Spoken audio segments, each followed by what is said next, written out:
രാജ്യത്തെ ഏതാണ്ട് 26 ലക്ഷം വരുന്ന ഉച്ചഭക്ഷണ തൊഴിലാളികളെ ഒന്നുകിൽ തൊഴിലാളികളായി അല്ലെങ്കിൽ ജീവനക്കാരായി അംഗീകരിക്കാൻ 1991 തുടങ്ങിയ ഈ ഗവൺമെന്റ് തയ്യാറായില്ല. അത് വളരെ വിൽഫുള്ളായി ബോധപൂർവമായി ചെയ്ത പ്രവൃത്തിയാണ്. തൊഴിലാളികളായിട്ട് അംഗീകരിച്ചാൽ രാജ്യത്ത് നിലനിൽക്കുന്ന തൊഴിൽ നിയമങ്ങൾ അനുസരിച്ചുള്ള വേതനവും ആനുകൂല്യവും അവർക്ക് കൊടുക്കണം.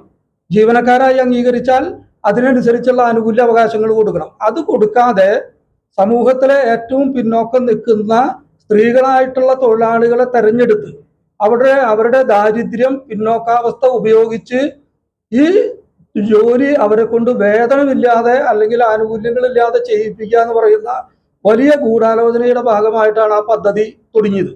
അത് ഉച്ചഭക്ഷണ തൊഴിൽ മാത്രമല്ല, ആശ, അംഗനവാടി, ഉച്ചഭക്ഷണ തൊഴിൽ ഉൾപ്പെടെയുള്ള രാജ്യത്തെ ഏതാണ്ട് 1 കോടിയോളം വരുന്ന തൊഴിലാളികൾക്ക് മേൽ ഒരു അലഗേഷൻ അല്ലെങ്കിൽ ഒരു ആരോപണം ഗവൺമെന്റ് ചാർത്തുകയാണ്. നിങ്ങൾ സന്നദ്ധ പ്രവർത്തകരാണ്. അവർ സന്നദ്ധ പ്രവർത്തകരായി മുന്നോട്ട് വന്നവരല്ല, പക്ഷെ ഗവൺമെന്റ് അത് അടിച്ചേൽപ്പിക്കുകയാണ്. അപ്പോൾ രാജ്യത്ത് നിലവിലുള്ള ആനുകൂല്യ അവകാശങ്ങൾ തൊഴിലാളികൾക്ക് കൊടുക്കാതിരിക്കാൻ പദ്ധതി ആരംഭിക്കുന്ന സമയത്ത് തന്നെ ഈ ഉപാധി കൊണ്ടുവരുന്നു.